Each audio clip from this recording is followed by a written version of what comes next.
हर हर महादेव। जय श्री शंभु श्री शिवाय नमस्तुभ्यम। कैसे हैं आप लोग? आशा करती हूँ कि भगवान भोलेनाथ की कृपा, भगवान शिव शंभु की कृपा आप सभी पर बनी रहे, आप सभी स्वस्थ हो और अच्छे हो। इसी कामना के साथ आज हम सुनेंगे शिव जी की रुद्राक्ष की माला के अद्भुत चमत्कार। तो आइए जानते हैं इस कहानी के माध्यम से। तो मन में भगवान भोलेनाथ का ध्यान करते हुए कहानी को सुनते हैं।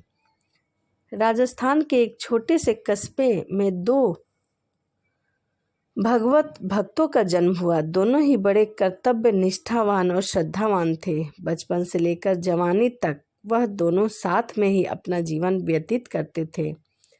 जैसे ही बड़े होते गए, घर वालों ने जिम्मेदारियों का बोझ उन दोनों पर डाल दिया। घर वालों ने कहा, अब तुम बड़े हो गए हो, कुछ कमाया धमाया भी करो। घर वालों की बात मानकर सेवाराम और मोतीराम, जो उन दोनों के नाम थे, वह कपड़े बेचने का काम शुरू किया। दोनों बहुत ही घनिष्ठ मित्र थे। कंधे पर कपड़े को गांठ बांधकर वह गली गली गांव गांव कपड़े बेचने जाया करते थे। गर्मी के मौसम में सूती कपड़े और ठंडी के मौसम में ऊनी कपड़े बेचा करते थे। उनका यह रोजगार था। एक बार दोनों दोस्त मिलकर गांव में सर्दी के मौसम में कपड़े बेचने जा रहे थे। तभी सेवाराम की नज़र एक वृद्ध महिला पर गई। वह वृद्ध महिला बड़ी तीखी ठंड में कांप रही थी। सेवाराम को दया आ गई और वह अपने कपड़ों की गांठ में से एक कंबल निकालकर उस वृद्ध माता को दे दिया। वृद्ध माता को जब वह कंबल प्राप्त हुआ तो वह बड़ी प्रसन्न हुई और दिल से आशीर्वाद दिया कि तुम दोनों दोस्त बड़े प्रसन्न रहो, भगवान का आशीर्वाद तुम्हारे ऊपर सदा बना रहे। और मन में ऐसा आशीर्वाद निकल ही रहा था, तभी वह बुजुर्ग कहने लगी कि तुम थोड़ी देर मेरे घर के बाहर रुको, मैं घर के अंदर से कुछ लेकर आती हूँ, उसे अपने साथ रखना। वह ऐसा कहकर घर के अंदर चली गई और घर में स्थापित एक छोटा सा शंकर भगवान की मूर्ति लेकर बाहर आई। सेवाराम को हाथ में देते हुए कहने लगी, यह मेरे भोलेनाथ है, तुम इनकी सेवा करना, इनकी कृपा तुम्हें अवश्य प्राप्त होगी और तुम्हारे पास बहुत सारे दुकान हो जाएंगे।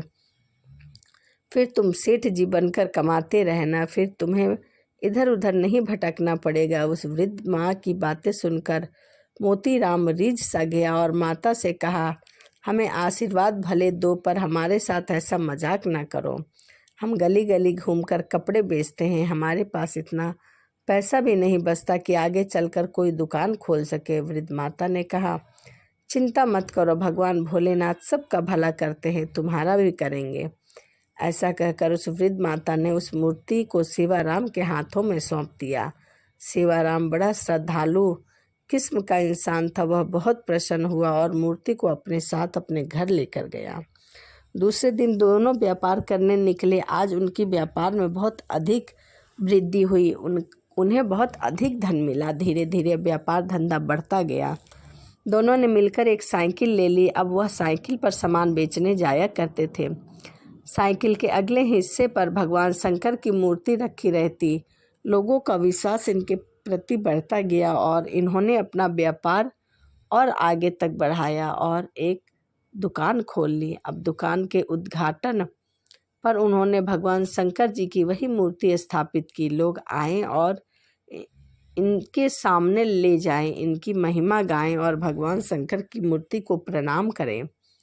अब पहले एक दुकान थी, धीरे धीरे व्यापार बढ़ने लगा। एक दुकान से दूसरी, दूसरी से तीसरी दुकान हुई और आज उस वृद्ध माता की भविष्यवाणी सच होने लगी। आज उस वृद्ध माता की याद भी आ रही थी, जो कहती, मेरे भोलेनाथ हैं, बाबा की कृपा से तुम्हारा व्यापार बढ़ता जाएगा। उस वृद्ध की बातें याद आ रही थी। अब कभी कभी सेवाराम दुकान पर आता और कभी कभी घर पे ही बैठा रहता था। एक दिन जैसे ही सेवाराम दुकान पर आया, मोतीराम ने कहा, मेरे दोस्त, तुम अब घर मत बैठा करो, मैं तुम्हारे बिना नहीं रह पाता हूँ। सारी उम्र हमने साथ मिलकर जिया है और इस वृद्ध अवस्था में तुम कभी कभी घर बैठ जाते हो तो मेरा मन दुकान पर नहीं लगता। मैं तुम्हें प्रार्थना करता हूँ कि तुम रोज आया करो, जिससे कि हम दोनों का मन बहलता रहे। सेवाराम हंसते हुए कहने लगा, अरे मित्र, आजकल मेरा मन घर के नज़दीक बने एक शिवालय में अटका हुआ है। मैं रोज वहाँ जाता हूँ और भगवान शंकर की सेवा करता रहता हूँ, और सेवा करते करते कैसे समय व्यतीत हो जाता है मुझे इस चीज़ का पता ही नहीं लगता। अगर तुम कहो तो मैं प्रयास जरूर करूँगा ताकि मैं रोज़ दुकान आ सकूँ। एक बात कहूँ मोतीराम, तुम चिंता मत किया करो। हमारा व्यापार शुरू से परमात्मा ने संभाला है, और अब भी वही भोलेनाथ आगे हमारा व्यापार वही संभालेंगे। अगर हम नहीं रहे तो वह आकर हमारा काम स्वयं देख जाएंगे। ऐसा कहकर सेवाराम अपने घर को चला गया। दूसरे दिन सेवाराम पुनः दुकान पर पहुंचा, पर आज दोपहर के 12 बज चुके थे। मोतीराम ने कहा, मित्र, तुम आज फिर देर से आए हो, क्या बात हुई? सेवाराम ने कहा, आज मंदिर में थोड़ा पूजा पाठ था, मन वहीं पर लग गया था, इसीलिए न आ सका। समय व्यतीत हो गया, 3-4 महीने निकल गए। एक दिन सेवाराम और थोड़ी देर से आया। मोतीराम ने कहा, आज फिर तुम बहुत देर से आए हो, क्या बात है? मंदिर में कोई कार्यक्रम था क्या? सेवाराम हंसते हुए कहने लगा, आज भोले बाबा ने मुझे अपने पास ही बिठा लिया और आने ही नहीं दिया, इसीलिए मुझे आने में देर हो गई। अभी बात चल ही रही थी कि सेवाराम कहने लगा, मोतीराम, तुमसे एक बात कहूँ? मोतीराम ने कहा, हाँ कहो, क्या बात है? सेवाराम कहने लगा, मोतीराम, आज से तुम मुझे शिवाराम कह के पुकारा करो। मुझे शिवाराम नाम बहुत ही अच्छा लगता है। मोतीराम हंसते हुए कहने लगा, इतनी सी बात है, मैं आज से ही तुम्हें शिवाराम नाम से पुकारूंगा। और ऐसे बात करते करते शिवाराम अपने घर को चला गया। समय अपनी गति से चलता रहा। शिवाराम अपना कार्य पूर्ण करके दुकान से 5 बजे अपने घर की ओर चला जाता है। एक दिन शिवाराम जैसे ही अपने घर की ओर जाने लगा, तभी मोतीराम ने कहा, अरे शिवाराम, कल तुम दुकान पर मत आना। मैं कल सुबह तुम्हारे घर पर अपनी पुत्री की शादी का कार्ड देने आऊँगा, तो मैं तुमसे घर पर ही मिल लूँगा। तुम कल घर पर ही रहना, कल कहीं जाना नहीं। शिवाराम ने कहा, ठीक है, मैं कल तुम्हारा अपने घर पर ही इंतजार करूँगा। और ऐसा कहकर शिवाराम चला गया। मोतीराम सुबह उठा और आज अपने दोस्त के घर जाना था, तो बड़े ढंग से सज धज के तैयार होने लगा। सामान लिया और अपने दोस्त के लिए मिठाई ली, और सामान और मिठाई लेकर चल पड़ा। वह सारा सामान बाजार से लेकर दोस्त के घर की ओर चल पड़ा। मन में खुशी इतनी थी कि मैं अपने सच्चे दोस्त को अपनी कन्या की शादी का निमंत्रण देने जा रहा हूँ, और मार्ग में जो मिलता उसे कहता, आज अपने दोस्त के घर जा रहा हूँ। बड़े दिन बाद आज अपने दोस्त के घर जा रहा हूँ, अपने सखा के घर जा रहा हूँ। और ऐसी खुशी में फूला न समाता। वह सेवाराम के घर आकर पहुँचा, और जैसे ही घर के अंदर गया, उसने सबसे पहले सेवाराम के पोते को अपने गोद में उठा लिया और उसे बड़े प्यार से सहलाते हुए पूछने लगा, बेटा, दादा को बताना मत कि मैं आया हूँ, हम दोनों मिलकर उसे सरप्राइज़ देंगे। तभी वह दोनों थोड़े और अंदर गए, और जैसे ही अंदर गए, उसने सेवाराम की धर्मपत्नी को चक्की चलाते हुए देखा और प्रणाम करके पूछा, भाभी जी कैसी हो, और भैया कैसे हैं? तब मोतीराम ने भाभी जी से यह सवाल किया। सेवाराम की पत्नी की आंखों से आंसू बहने लगा। मोतीराम कहने लगा, मैंने कुछ गलत पूछ लिया है क्या? तब वह पतिव्रता नारी कहने लगी, आप क्या पूछ रहे हैं? क्या आपको मालूम नहीं है? आपसे कौन सी बात छुपी है? आप तो सब कुछ जानते हो। आपको पता है 6 महीने पहले ही सेवाराम जी का स्वर्गवास हो गया है। उसके बाद ही आप मुझसे ऐसा दुख देने वाला सवाल पूछ रहे हैं। सेवाराम कैसे? तो बताओ, मैं तुम्हें इसका क्या जवाब दूं? मोतीराम ने जब सेवाराम के स्वर्गवास का सारा हाल जाना तो उसके मन में बहुत धक्का लगा, और वह अपने आप को संभालते हुए कहने लगा, भाभी जी, आप ऐसा क्यों कह रहे हो? सेवाराम जी रोज़ मेरी दुकान पर 12 से 5 बजे आते हैं और चले जाते हैं। भाभी जी ने कहा, भाई जी आप कैसा मजाक कर रहे हो? 6 महीने पूर्व जब मेरे पति का स्वर्गवास हुआ था तब आप ही तो उनके क्रियाक्रम की सारी विधि करने आए थे और आप ही हर महीने आकर हमारे घर के राशन पानी का खर्च देकर जाते हैं। उसके बाद भी आप ऐसे सवाल कर रहे हैं।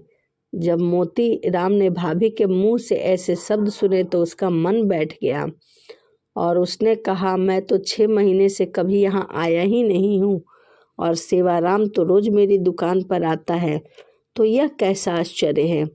ऐसा सोच ही रहा था तो उसे वह सेवाराम की बात याद आ गई कि सेवाराम ने कहा था, अरे मोतीराम, मैं व्यापार के लिए दुकान पर आऊं या ना आऊं, पर मेरे भोले बाबा जरूर आकर मेरी दुकान संभाल लेंगे क्योंकि मेरा व्यापार वही देखते हैं। और इस बात को सोचकर मोतीराम जल्दी से सेवाराम के घर से उठा और भागते हुए अपनी दुकान की ओर आया। और जैसे ही दुकान की ओर आया तो देखता है कि आज दुकान पर सेवाराम है ही नहीं। उसके सामने वह सारा चित्र चलने लगा और सेवाराम मेरी दुकान पर आया और 6 महीने पहले कहने लगा, अब से मेरा नाम सेवाराम नहीं शिवाराम है। मोतीराम समझ गया कि वह और कोई नहीं, सेवाराम के प्रिय भगवान शंकर ही हैं जो शिवाराम के रूप में मेरे सामने आते हैं और मुझसे कहते हैं कि दुकान का कार्य भी संभालते हैं। और मैं कैसा नादान भगवान की माया से भ्रमित हुआ। अपने दोस्त को कभी कभी प्रेम से डांट दिया करता था वह भगवान शंकर हंसते हंसते मेरी डांट सुन लिया करते थे। मन में यह चिंतन चल ही रहा था और सोचने लगा, मैं अभी जाकर भगवान के दर्शन करता हूँ। ऐसा सोचकर वह अपने कार्यालय में जाकर बैठ गया। उसे लगा कि आज भगवान बैठे होंगे और जैसे ही अंदर गया वहाँ से अंतराध हो चुके थे और शिवाराम की जगह भगवान शंकर जी की रुद्राक्ष की माला उनके गले में पड़ी थी। उस माला को उठाकर उसने प्रणाम किया और कहने लगा, मुझसे बहुत बड़ा अपराध हुआ है शंकर भगवान।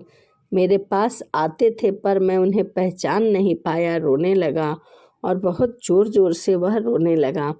मन में निश्चय कर लिया कि भगवान शंकर का जो प्रसाद मुझे रुद्राक्ष की माला के रूप में मिला है, इसे मैं एक जगह स्थापित कर दूंगा, भगवान शंकर जी का मंदिर बनवाऊंगा। ऐसा कहते उस रुद्राक्ष की माला को एक जगह स्थापित करके एक छोटा सा राजस्थान के प्रांत में मंदिर बनवाया और यह मंदिर बहुत ही प्रसिद्ध हुआ। वह बहुत खुश था। किसी ने कहा है कि यह रुद्राक्ष की माला है जो भगवान शंकर के गले से गिर गई थी, इसे ही स्थापित करके पूजा की जाती है। वह बड़ा जिद्दी था और उसने वहाँ से वह माला हटवा दी और कहा, मैं इसे जला दूंगा। और एक चौक के बीच में आग लगाकर उस माला को आग में डाल दी। पर भगवान शंकर का चमत्कार देखो, वह माला तो जल नहीं पाई, आग बड़े वेग से जलती रही पर उस माला को रत्ती भर भी नुकसान नहीं पहुंचा। यह देखकर अंग्रेज बड़ा अचंभित हो गया और रात को जब अपने घर सोने गया तो भगवान शंकर जी के प्रकोप से उस अंग्रेज का सारा घर जल गया। उसके घर में कुछ भी शेष नहीं बचा और वह भागता भागता घर के बाहर आया। तब उसे किसी ने कहा, अरे मूर्ख, यह तूने क्या किया? भगवान को क्रोधित कर दिया है।